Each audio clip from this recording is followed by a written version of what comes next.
Hey everyone, this is going to be a little bit different. I've been watching a couple videos this week and it inspired me to address a subject that I think is pretty important, and I'm going to actually just read what I've written because I want to try and get it right. So here goes. The discussion is MGTOW versus the MRM.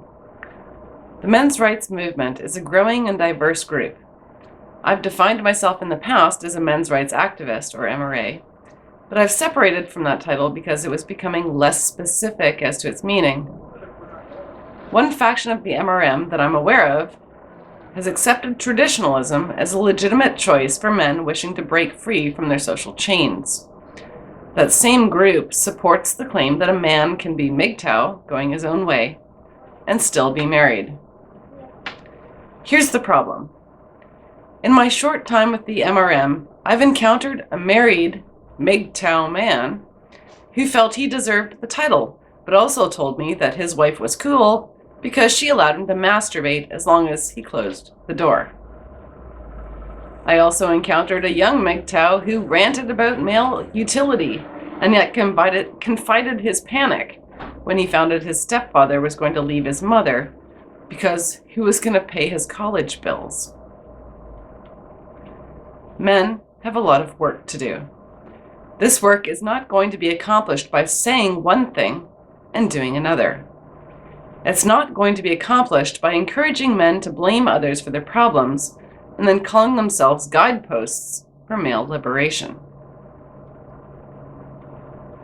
I face a unique problem in the MRM in that I'm a female, and I want men to stop basing their life choices on what makes me happy. That creates a bit of a conundrum. If I were to become a prominent voice in the male liberation movement, it would yet again be a concern that men weren't taking action for the right reason. But what is the right reason? When I rejected feminism, it was because they encouraged me to shrug off personal responsibility for my own misfortunes. That was, to me, more disempowering. I can't change other people. I can only change myself and my reactions to the things that happen in my life. If I choose to believe that I contribute to my own misfortune, I can do something about that. I can make my life better by changing the way I interact with the world around me. There are voices in the MGTOW movement which take the same approach.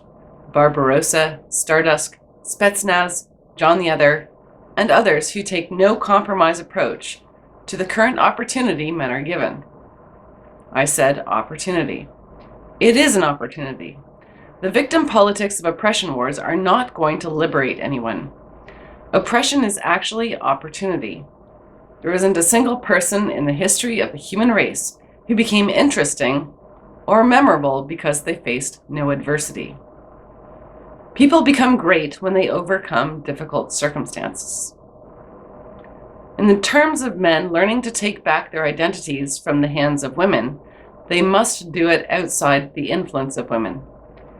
If you wait for a woman to say you're allowed to be a whole person, you are, yet again, putting your identity into the hands of women. Women do face their own unique challenges in this culture. They were raised to be princesses. They have their needs trump those of others around them. How do you get a child to give up candy? Don't wait for it. I fight feminism because I hate intellectual dishonesty. I can do something about that. I'm trying to teach women how to not be cunts. I can't teach men how to stop catering to those cunts. Only men can do that. I support MGTOW because they are doing something I can't do, teaching men to become whole people with or without the approval of women. Should men trust me? No. For the same reason, you need to realize that some of the men in the MRM still seek their wives' approval to masturbate, and some still want their stepfathers to be indebted to financial slavery because it suits their current need. People have to earn trust, and they have to maintain that trust. Good followers question their leaders to keep them on point. When a major MRM site appoints a traditionalist woman as their media director, It's a reminder that good followers are just as important as good leaders. Thank you for your kind attention.